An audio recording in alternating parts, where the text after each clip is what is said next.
Salut, bienvenue dans le podcast de Motion Life Teach. C'est Romain qui vous parle comme d'habitude. Jingle.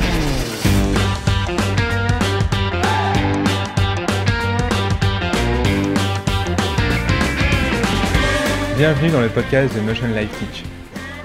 Le podcast où on parle de 3D, d'animation, d'effets spéciaux, de films, de mindset, de logiciels, bref, tout ce qui se rapporte à l'animation 3D, les effets spéciaux ou l'image de synthèse.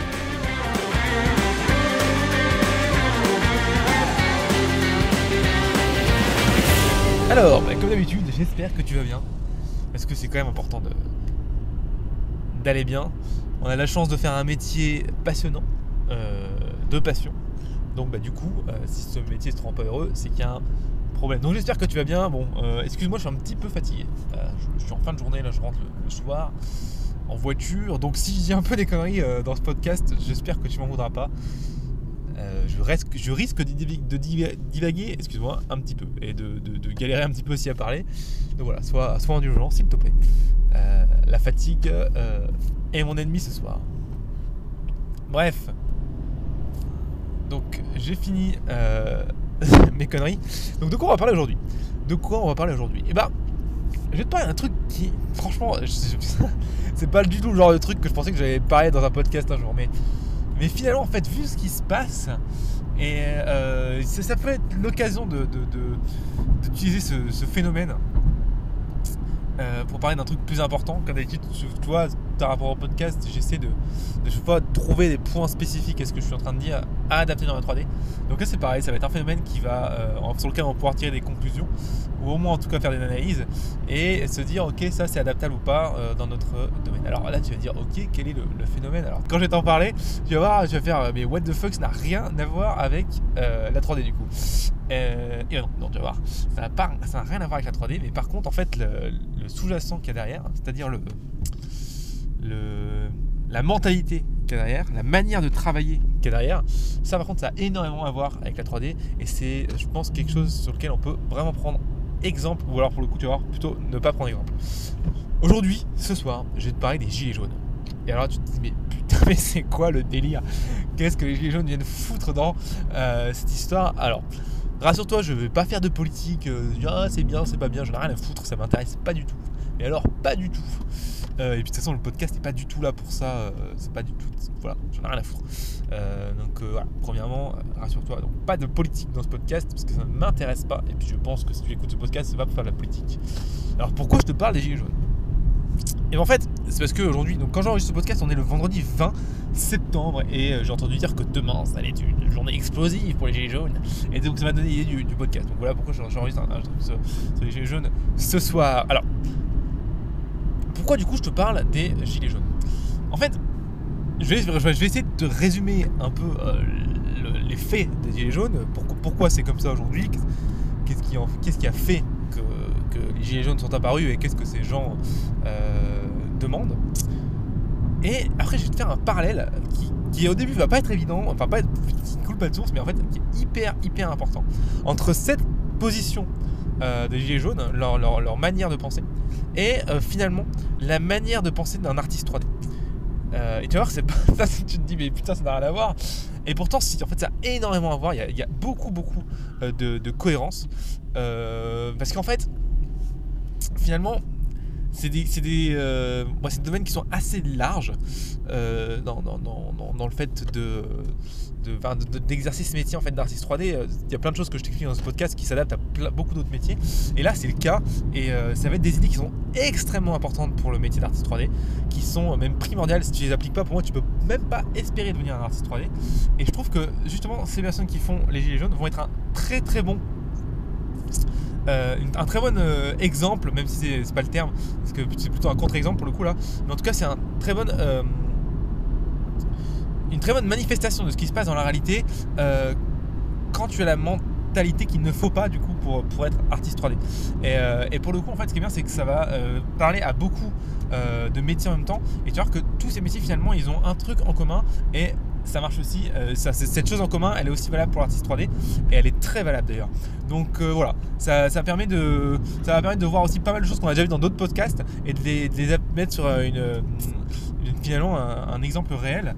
Et pourtant, alors que là, quand je te parle de gilet jaune, tu dois toujours pas voir le rapport avec l'art 3D, mais je te promets que ça a un rapport, et un rapport extrêmement important, même si c'est pas du tout le rapport que tu imagines. C'est-à-dire que c'est pas un rapport direct, c'est plutôt un rapport indirect, c'est plutôt venir prendre les idées qu'il y a derrière ce mouvement, alors pas les idées qui créent le mouvement, mais ça je vais y revenir, mais plutôt ce qui fait qu'un mouvement comme ça peut être créé, voilà. Donc c'est pas les idées des gens, mais c'est plutôt le phénomène en lui-même, et voir à quel point ce phénomène nous apprend énormément finalement sur la manière d'apprendre, etc. Enfin bref, je vais pas te spoiler le rapport. Je vais d'abord te parler un peu des gilets jaunes en tant que tel, juste pour qu'on comprenne comment un phénomène comme ça peut se créer. Alors évidemment, moi je suis pas politicien, en plus je te dis, j'ai rien à foutre de la politique, donc je suis très... Bon, voilà, donc ce que je vais te dire là, c'est je vais essayer de rester le maximum sur des faits. Encore pareil, mais comme d'habitude, de toute façon tu le sais, double check ce que je te dis pour voir si je dis pas de conneries, parce que je pense que je vais en dire quelques-unes, parce que je suis loin d'être un expert sur le sujet. Parce que de toute façon, la partie en fait la plus importante du podcast, c'est pas celle-ci, c'est celle qui suit en fait. On fait le rapprochement entre ça et la 3D. Donc voilà. Donc si je dis des conneries, je m'en excuse de base. Et si tu sais pas si je dis des conneries, c'est que t'as pas été vérifié, et ça c'est pas bien. Donc je t'invite par contre à double checker ce que je dis, comme d'habitude.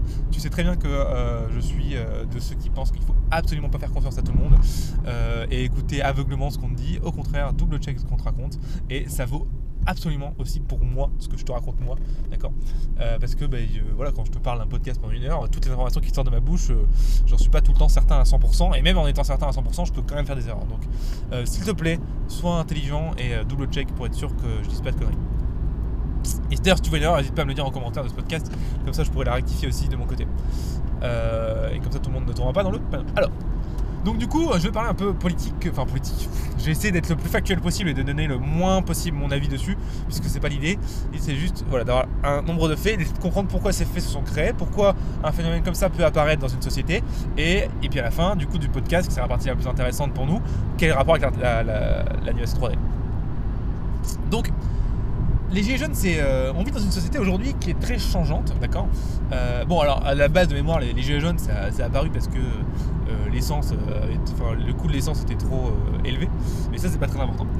Même si l'origine du mouvement, finalement, en fait, ça a été beaucoup plus que ça, et donc ça, c'est pas très très important. Et donc je vais profiter de cette origine du mouvement pour finalement en fait parler de tout ce qui se passe dans la société, qui fait qu'en fait un tel mouvement comme ça peut se créer, et qu'en plus qui fait que je pense que à l'avenir ça va vraiment continuer à arriver ce genre de mouvement, et tu vas comprendre pourquoi. On vit dans une société aujourd'hui qui est très changeante, c'est-à-dire qu'il y a beaucoup de choses qui arrivent en même temps, il y a énormément d'innovation. Et en fait, l'innovation c'est très bien, moi j'adore l'innovation, tu vois, ça te permet de créer des choses plus facilement, plus simplement, ça améliore la vie des gens, c'est tout le temps cool l'innovation. Mais ça a un penchant un peu négatif. Alors négatif, c'est un terme subjectif, parce que moi par exemple je trouve pas négatif ce penchant, mais bref, beaucoup de gens vont penser que c'est négatif. C'est qu'en fait, dès qu'il y a une innovation, des métiers disparaissent. Des métiers réapparaissent, mais des métiers disparaissent. Alors pourquoi tu te dis, si des métiers disparaissent mais des métiers réapparaissent, c'est bon. Mais en fait non, parce que les métiers qui disparaissent quand il y a une innovation, c'est des métiers souvent dans lesquels on a besoin de peu de compétences. Donc c'est des métiers où il y a peu d'études, je dis des études, mais d'études encore une fois c'est le mauvais terme. On va dire il y a peu besoin de se former pour faire ces métiers-là. Alors que les métiers qui apparaissent avec l'innovation, souvent c'est des métiers qui sont assez pointus, donc du coup il faut beaucoup se former. Et donc du coup, tu commences à avoir le problème. Le problème c'est que les gens qui perdent leur métier quand il y a une nouvelle innovation ne sont pas les mêmes que les gens qui retrouvent un métier derrière, parce qu'ils n'ont pas du tout la même formation. Et ça, c'est pourquoi on a des gilets jaunes aujourd'hui. Alors l'origine c'était l'augmentation de l'essence, mais pourquoi on a des gilets jaunes aujourd'hui? Parce qu'en fait, c'est des gens qui perdent leur métier, des gens qui sont dans cette situation de précarité, parce qu'ils perdent leur métier, ils ne retrouvent pas de travail. Pourquoi ils ne retrouvent pas de travail? Parce qu'ils ne sont pas formés, ou peu formés. Et aujourd'hui, on est dans une société qui change très vite, et où est-ce qu'on arrive? On arrive en fait où il faut, pour trouver du travail, aujourd'hui, il faut de plus en plus être qualifié. Et plus on va avancer dans le temps, plus les qualifications demandées pour un travail vont être de plus en plus élevées, et plus les métiers avec peu de qualifications ou pas de qualifications vont disparaître, vont être automatisés via des choses comme les innovations telles que l'intelligence artificielle ou ce genre de choses. Alors tu te dis, ok, mais de quoi il parle? Ouais, pourquoi pas. Tu vas me dire tous les gilets jaunes c'est pas ça, je vais dire oui, tous les gilets jaunes c'est pas ça évidemment, mais par contre je peux te dire que l'origine du mouvement, c'était parce que l'essence était trop cher. En fait, une fois que ça c'est arrivé, une fois qu'on avait l'essence, tous les autres qui sont venus se greffer, donc la classe moyenne finalement, ce qui s'est passé, c'est vraiment exactement ça, tu vois. On avait vraiment des gens qui perdaient leur métier ou qui avaient un métier sous-payé parce qu'en fait, ils étaient peu qualifiés. Et ils voulaient retrouver un travail, mais à chaque fois, il y avait ce manque de qualification qui venait peiner. Et crois-moi, malgré, même si je prends les GGE, mais ça peut être n'importe quoi d'autre, la plupart des gens que j'ai rencontrés qui ne trouvent pas un boulot, c'est souvent le souci, c'est qu'ils ne sont pas assez qualifiés. Ils manquent de qualification. Donc on arrive dans une dynamique où plus on avance, plus il va falloir se former parce que plus les choses simples vont être remplacées par des machines. Alors, machines, on pense tout de suite Terminator, mais non. Regarde, par exemple, Tesla a sorti il y a peu de temps son camion autonome. Tu vois, là, le métier de routier va disparaître évidemment, tu vois, c'est terminé. Le métier de routier, on n'en parle plus, tu vois. D'ici 5 à 10 ans, je pense pas qu'il y aura encore beaucoup de routiers aux États-Unis et d'ici 10 à 20 ans en France, laisse tomber. Donc tu vois, voilà. Le métier de camion, le camion autonome, c'est un bon exemple ça. Les routiers vont disparaître. Qu'est-ce qu'ils font ces routiers quand on leur pique leur boulot avec des camions autonomes? Ils font les gilets jaunes tout simplement. Enfin, ils font des manifestations pour dire c'est pas normal, putain. Moi j'avais un métier, j'en ai plus. Et c'est vrai, c'est pas de bol. Donc c'est le mauvais penchant d'une innovation. Après le bon penchant, t'as des camions la nuit qui roulent à H24, y a pas à faire de pause, y a plein de trucs. En bref, c'est beaucoup mieux pour la société et pour tout en fait. Les camions autonomes, à part les routiers, si t'enlèves les routiers de l'équation, c'est la meilleure solution pour tout le monde. Et en fait, ces camions autonomes, ils vont créer d'autres métiers qui vont être les gens qui vont gérer ces camions, qui vont les entretenir, etc. Et ces gens-là, c'est quoi? C'est des développeurs informatiques, c'est des programmeurs, c'est des gens qui connaissent en technique de camion, j'en sais rien, c'est des mécanos, mais en tout cas, c'est pas des routiers. Donc du coup, tu le vois, les métiers de mécanicien, et encore de mécanicien pour un camion autonome, c'est pas mécano sur une 206, les métiers de programmeur, de développeur informatique, ces métiers-là, c'est des métiers qui demandent beaucoup plus de formation, beaucoup plus de savoir, beaucoup plus de qualificatif qu'un métier de routier. Donc tu vois qu'encore une fois, voilà, c'est un bon exemple sur les gens avec peu de qualification se font doucement jarter de l'équation et l'équation cherche de plus en plus de gens qualifiés. Donc en fait, on va se retrouver au fur et à mesure qu'on avance avec un monde où on va chercher beaucoup de gens qualifiés et les gens qui seront peu qualifiés, qui seront peu formés, vont se retrouver sur le banc de touche en fait et vont se retrouver à faire les gilets jaunes. Gilets jaunes ou autre chose, n'importe quelle manifestation pour de la thune, c'est la même chose. Je mets tout le monde dans le même paquet. Bref. Donc voilà un petit peu factuellement ce qui se passe. Encore une fois, tu iras double-checker ce que j'ai raconté. Ça s'applique pas forcément seulement aux gilets jaunes. Mais par contre, la situation dans laquelle on est, l'ère dans laquelle on est, ça c'est ce qui se passe. De plus en plus de métiers simples et répétitifs, et donc qui ont besoin de peu de qualificatifs, deviennent automatisables et sont automatisés du coup. Ça c'est le cas. Alors, pourquoi je te parle de ça? Eh bien, pour deux choses. Déjà, ce mouvement qui est en train de se passer dans le monde, et ces innovations qui arrivent de plus en plus vite, cette accélération finalement de la technologie, mais pas que seulement de la technologie, de la manière de travailler presque en fait. Parce que si on peut tout automatiser par des robots, est-ce que ça aurait encore du sens d'aller travailler à l'usine? Tu vois, c'est un petit peu ça que je veux t'expliquer. Et c'est des vraies questions qui vont se poser à l'avenir.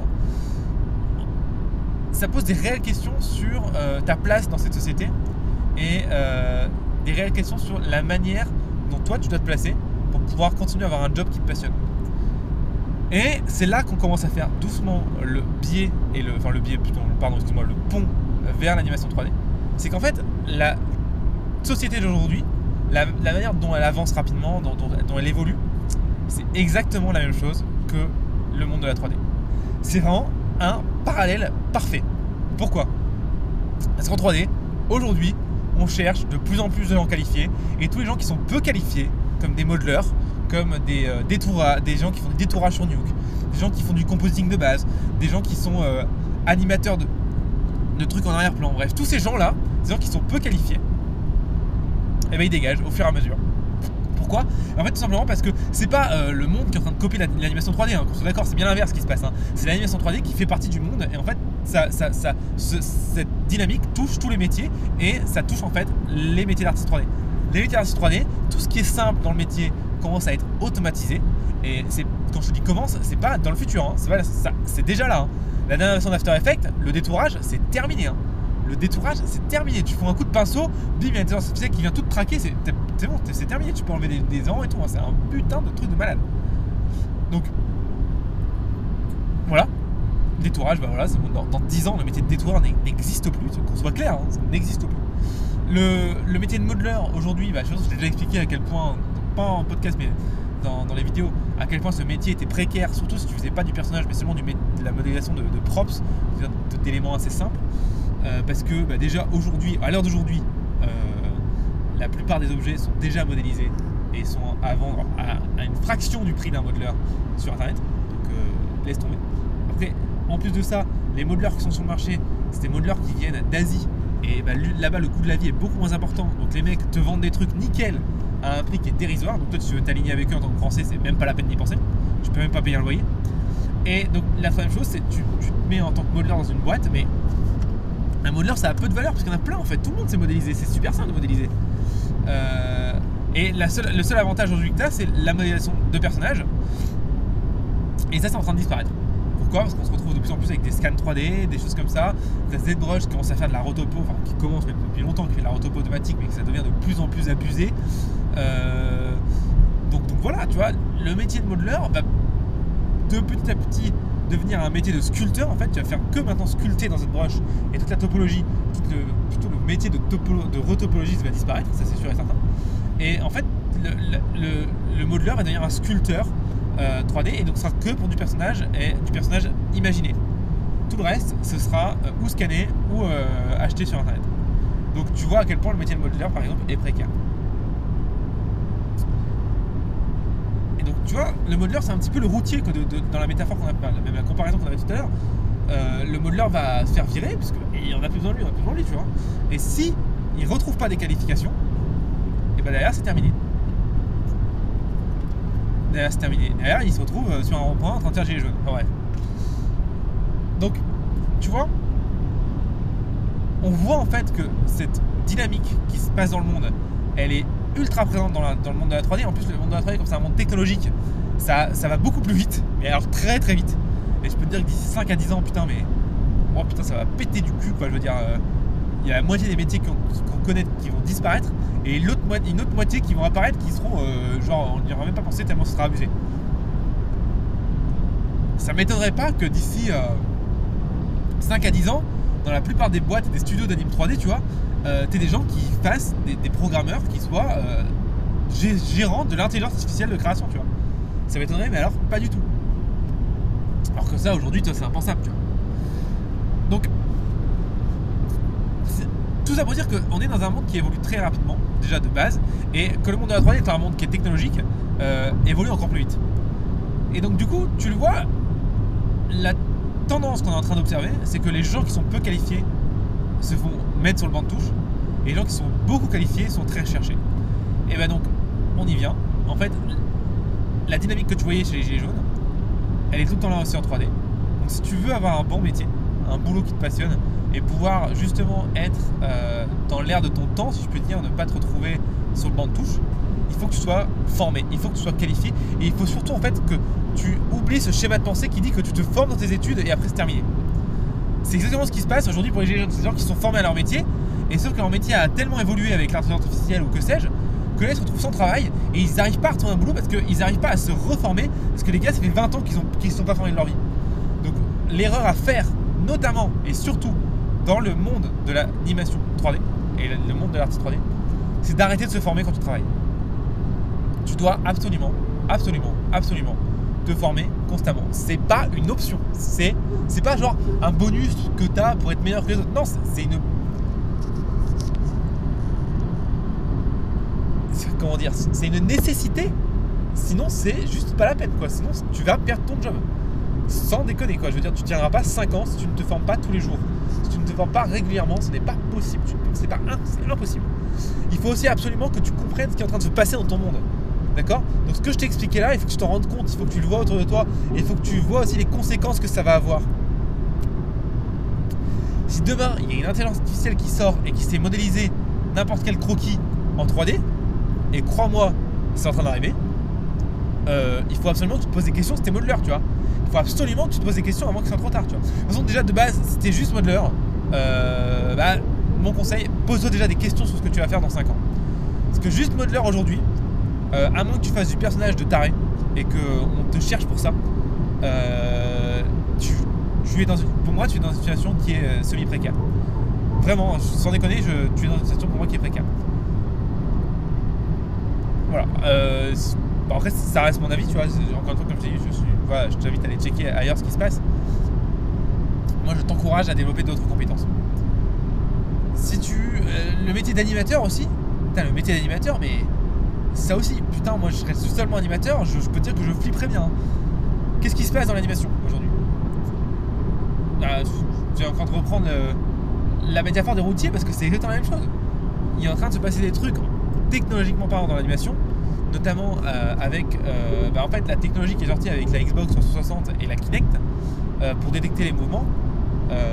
Elle est de plus en plus évoluée, et là j'ai vu il y a pas longtemps d'ailleurs des mecs que tu devrais regarder si tu t'intéresses à la 3D, parce que c'est des gars qui font que ça, ils sont ouf. C'est Corridor Digital, d'ailleurs tu dois certainement connaître, si tu connais pas va voir, c'est vachement bien. Et ces gars là, ils ont acheté une combinaison de motion capture, mec, ça coûte 500 balles, il y a rien à faire, tu la mets juste et c'est terminé. Tu mets la combinaison, on en parle plus, tu vois, il y a des capteurs dessus et c'est bon, c'est parti. Il n'y a pas de caméra à mettre en place, il n'y a plus de lumière infrarouge et tout, non, juste tu mets la combinaison, c'est bon. Mais est-ce que tu te rends compte à quel point ça va changer ce mode de fonctionnement? Ça va changer le concept d'être animateur en fait. Déjà dans toutes les grosses productions aujourd'hui, la motion capture est utilisée partout. La performance capture, donc la capture des mouvements du visage, est utilisée partout. Donc imagine ce qui va se passer quand ce type de technique de performance capture et de motion capture, parce qu'aujourd'hui il faut le dire, ce type de technique c'est quand même réservé à des assez gros studios. N'importe qui peut faire ça dans son jardin ou dans sa chambre, tu vois. Il faut faire un minimum de matos, ça coûte assez cher. Mais si ce type de costume à 500 €, juste 500 €, c'est rien du tout, devient, et c'est aujourd'hui, tu vois, ici dans 5 ans ce sera un costume qui va coûter 50 balles, devient si populaire, l'animateur en fait va devenir peu à peu un retouche d'animation, et dans 10-15 ans l'animateur va disparaître.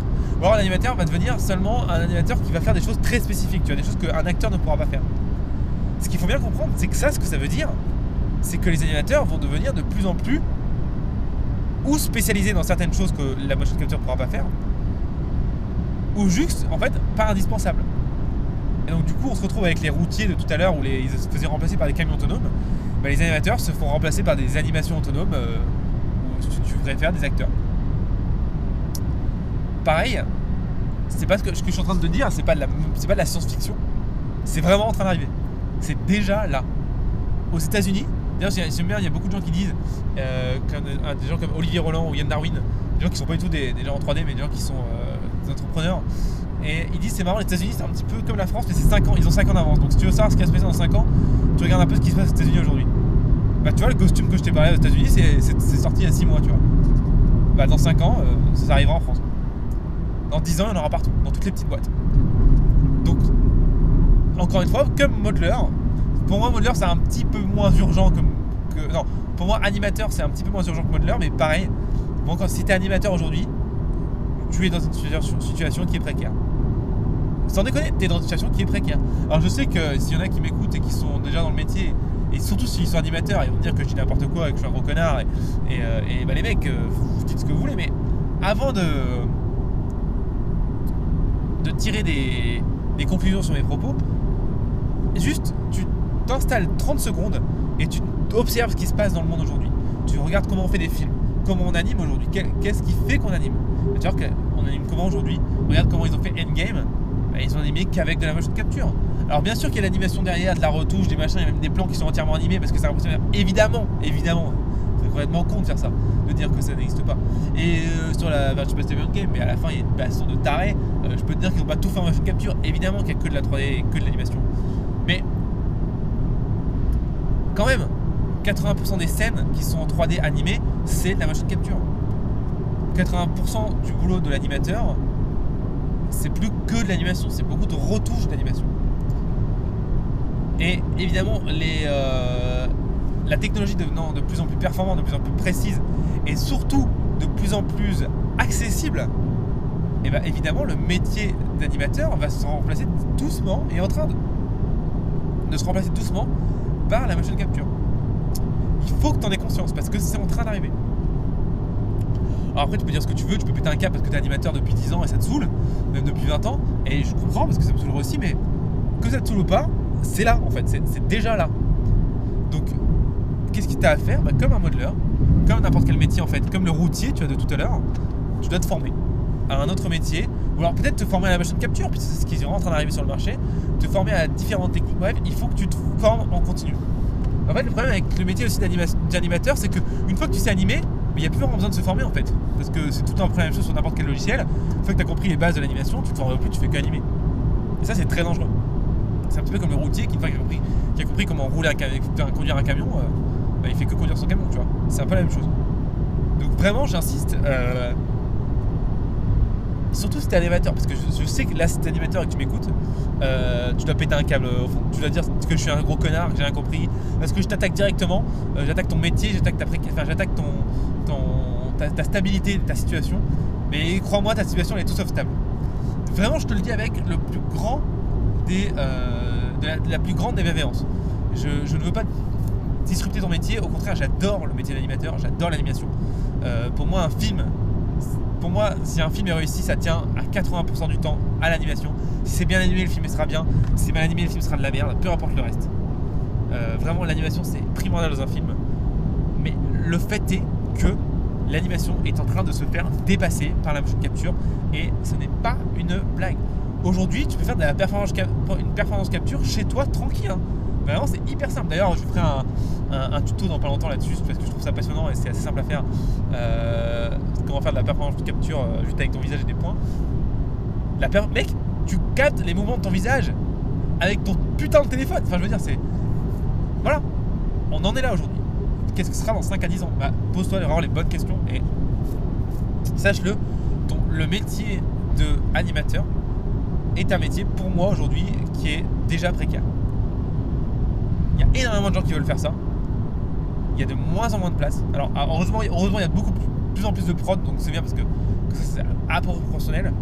Mais pour moi dans 10-15 ans ça me paraîtrait assez aberrant qu'il y ait encore autant d'animateurs qu'aujourd'hui. Vu ce qui est en train d'arriver. Après voilà, tu fais ce que tu veux, je suis pas ton père. Mais moi à ta place je commencerai vraiment à me renseigner sur ce qui se passe à côté. Peut-être sur... Ah oui, autre chose dans l'animation aussi. Une société, un pôle scientifique, alors je me souviens plus du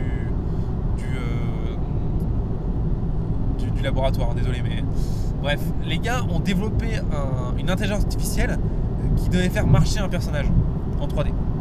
Alors c'était pas des infographistes, hein, c'était des mecs, c'était des scientifiques qui étaient en train de mesurer la manière dont l'évolution pouvait faire marcher un objet, le faire se déplacer, etc. Mais mec, mais sans déconner, c'est pas animé, tu vois. C'est pas animé, d'ailleurs tu pourras regarder, ça s'appelle Procedural Generation by Evolution. Et tu marques intelligence artificielle, tu vas trouver. C'est abusé. Et c'est vraiment abusé quoi. C'est que de l'intelligence artificielle, il n'y a aucune animation, il n'y a aucune clé d'animation. Tout est animé procéduralement, dans le sens, en fait c'est le logiciel qui s'anime tout le temps.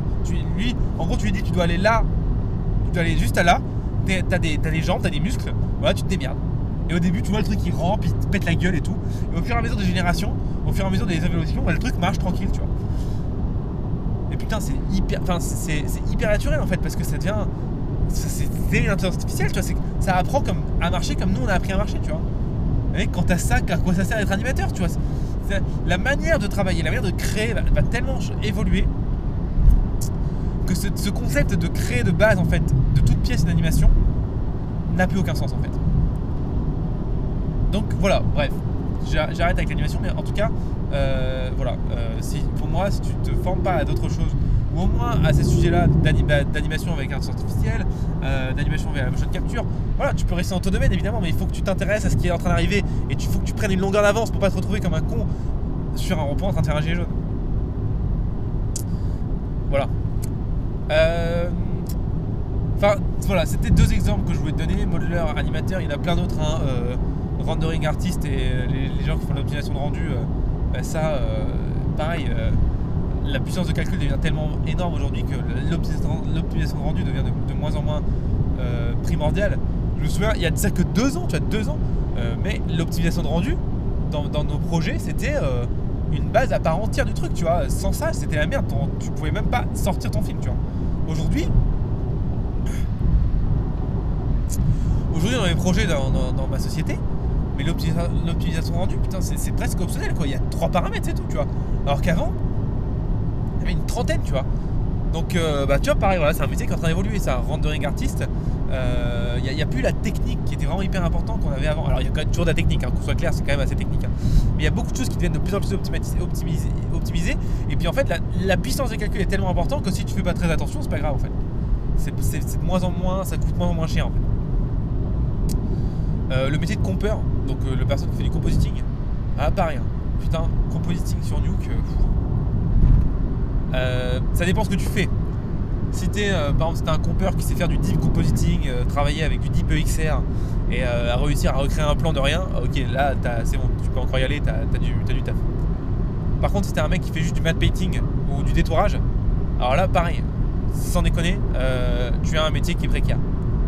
Donc là, je t'invite, t'as plusieurs solutions. Je t'invite en fait, encore une fois, à te former pour pouvoir évoluer dans ta discipline.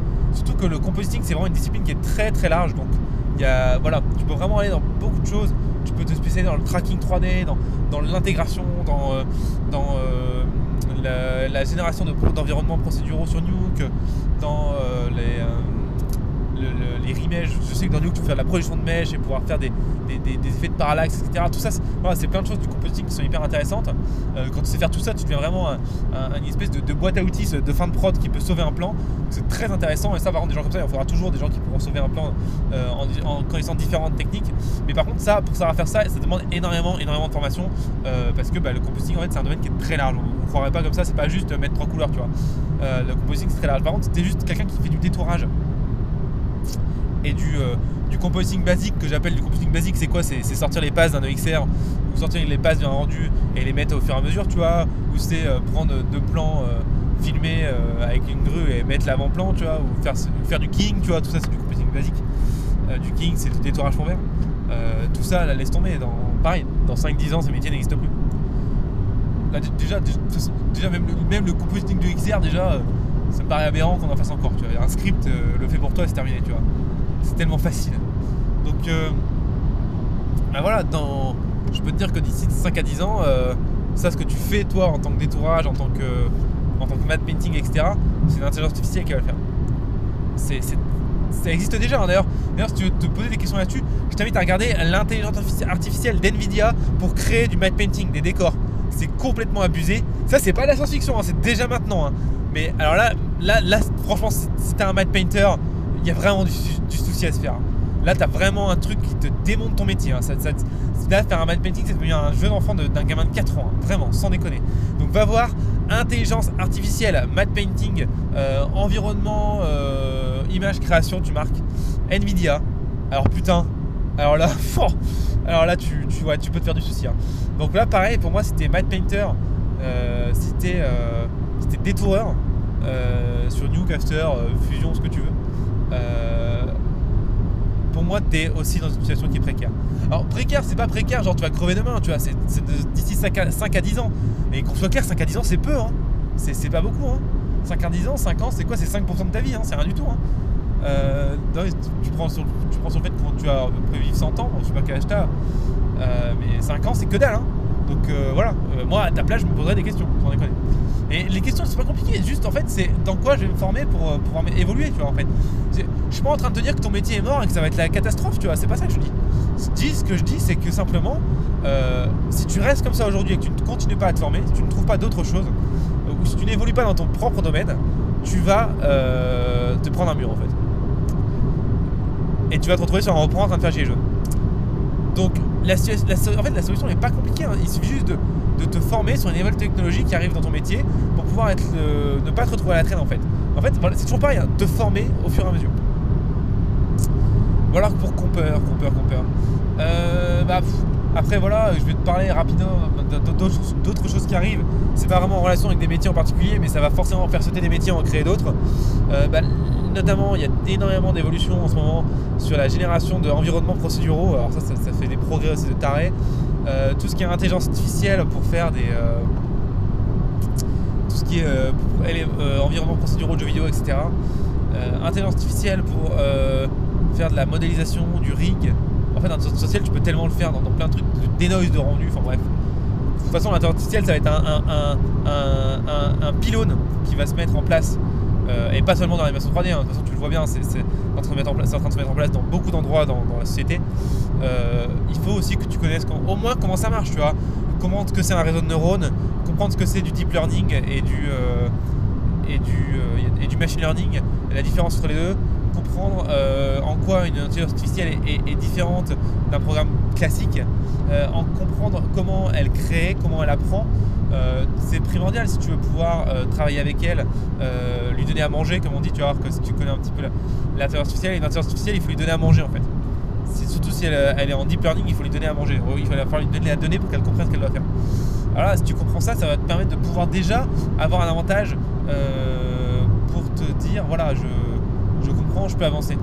Parce que vraiment, le machine learning, deep learning et donc l'intelligence artificielle au sens large est déjà là en fait. Elle est déjà là dans notre domaine. Hein.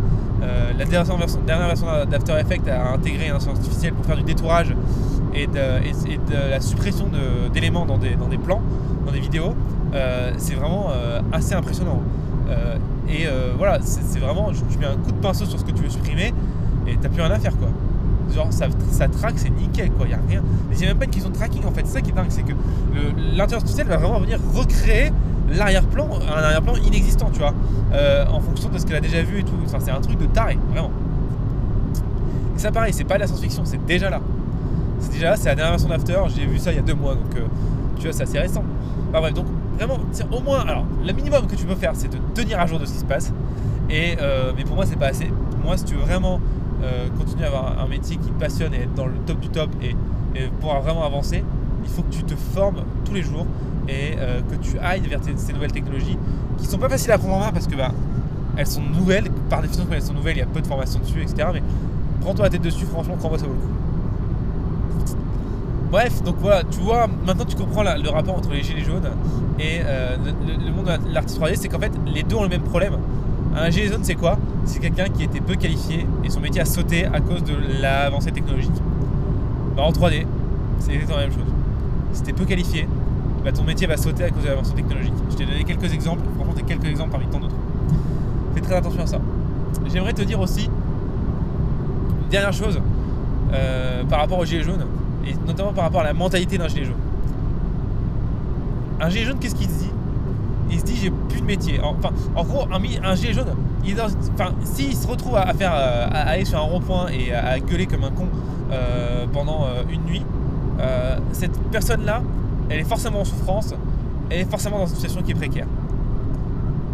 J'aimerais te dire quelque chose. Si tu es gilet jaune, si tu penses à faire gilet jaune, ou si tu es dans une situation précaire, ou si tu penses en fait qu'il n'y a plus de solution en fait. Parce que vraiment, pour être à un point où tu vas sur un rond-point en gueulant avec une pancarte et un gilet jaune, c'est que vraiment pour toi en fait t'es au pied du mur en fait, tu ne vois aucune autre solution.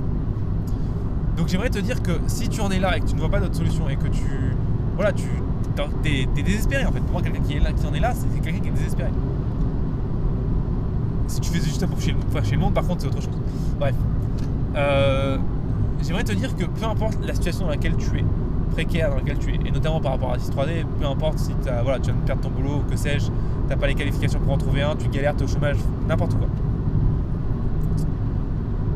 Peu importe ce qui se passe, sortir dehors et faire une manifestation avec un gilet jaune ne résoudra pas ton problème. Vraiment, j'insiste là-dessus. Ça ne résoudra pas ton problème, ça ne résoudra pas ta précarité, ça ne résoudra pas ton manque de formation, qui est en fait le problème de ta situation, hein, on est tous d'accord. Ça ne résoudra pas ton manque d'argent, ça ne résoudra pas ta solitude si tu te sens seul parce que tu es au chômage et que tu ne trouves personne dans la même situation que toi. Ça ne résoudra pas tout ça. Tu ne fais que retarder le problème en fait. Le fait de manifester dehors, de demander que le gouvernement t'aide, alors déjà qu'on soit clair, le gouvernement n'a rien à branler de toi. Surtout si tu es en précarité, tu ne rapportes pas d'argent, au contraire tu l'en coûtes parce que si tu es par exemple si tu es sur le RSA ou si tu es au chômage, bah, c'est le gouvernement qui te paye, donc tu fais perdre de l'argent. Il n'y en a rien à branler de toi, le gouvernement. Il ne va pas te donner de l'argent, qu'on soit clair, hein, vraiment. Et bah, de toute façon, tu l'as bien vu, les gilets jaunes, ça n'a rien changé, tu vois. Donc, peu importe ta situation de précarité et les problèmes que tu as, je vais terminer par une situation que j'aime beaucoup, une situation de ce qu'on appelle d'une philosophie stoïque. J'avais déjà parlé du stoïcisme dans les premiers podcasts, je t'invite à aller voir si ça t'intéresse. Je trouve que c'est vraiment une belle philosophie pour répondre à ce qui t'entoure. On n'est pas responsable des événements qui se passent à l'extérieur de nous et qui nous affectent, évidemment, ça n'aurait aucun sens. Mais par contre, on est tout le temps à 100% responsable de la manière avec laquelle on y répond. Et crois-moi, de répondre à un licenciement, de répondre à n'importe quoi, en allant sur un rond-point et en portant un gilet jaune, ce n'est pas la bonne solution. Rejeter la faute sur le gouvernement, sur les autres, sur ce que tu veux en fait, ce n'est pas la bonne solution. Donc j'aimerais terminer par le fait que peu importe la situation aujourd'hui dans le monde de la 3D, parce que finalement on est quand même en train de parler de la 3D, si tu n'arrives pas à trouver de boulot, si tu n'arrives pas à te former, si tu as du mal à comprendre ce qui se passe, si tu trouves que c'est beaucoup complexe et pourtant ça, voilà, ce n'est pas la faute des autres, ce n'est pas la faute que tu trouves pas d'école, la faute que les écoles c'est trop cher, que ton employeur c'est un connard, que les logiciels sont mal faits. Non. La seule faute à qui c'est si tu n'arrives pas à répondre à ça, c'est à 100% la tienne. À 100% la tienne. Donc, ce que je peux te souhaiter de faire en terminant ce podcast, une fois que tu as terminé, tu poses ton téléphone et tu vas mettre les actions en place que tu sais que tu dois mettre en place. Et si tu ne sais pas quoi mettre comme action en place, tu t'invites à réécouter les anciens podcasts où j'en parle. Pour prendre ta situation précaire en main et la changer. Ça va prendre du temps, ça va pas être facile, ça va être la merde. Mais si tu ne fais rien, ce sera encore pire. Donc, peu importe, même d'ailleurs c'est dans une bonne situation, hein, ça doit aussi pour toi, mais surtout c'est dans une situation qui est précaire et qui est compliquée. Vraiment, je veux que après ce podcast, que tu prennes en main ta vie et que tu mettes en place les actions nécessaires directement. Rappelle-toi, c'est des actions faciles, enfin des actions massives et proches de soi, d'accord ? Rappelle-toi de ça. Et d'ailleurs, si tu sais pas de quoi je parle, je t'invite à écouter, je crois que c'est l'avant-dernier podcast. Parce que c'est ça qui va faire que ça va changer.